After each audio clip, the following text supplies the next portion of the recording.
এই মুহূর্তে সে হচ্ছে পালিয়ে গেছে, অবৈধ উপদেষ্টা পালাচ্ছে, পালিয়ে যাচ্ছে।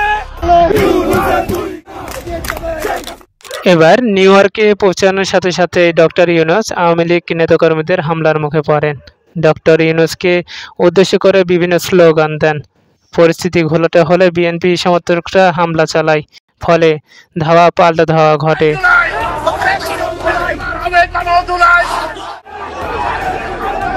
আওয়ামী লীগ নেতাকর্মীদের হুঁশিয়ারি, আওয়ামী লীগ আজ থেকেই আবার মাঠে নামবে। ইউনূসের স্থান লন্ডনে নাই, বাংলার জনগণ এইভাবে থাকে ঘৃণা করে।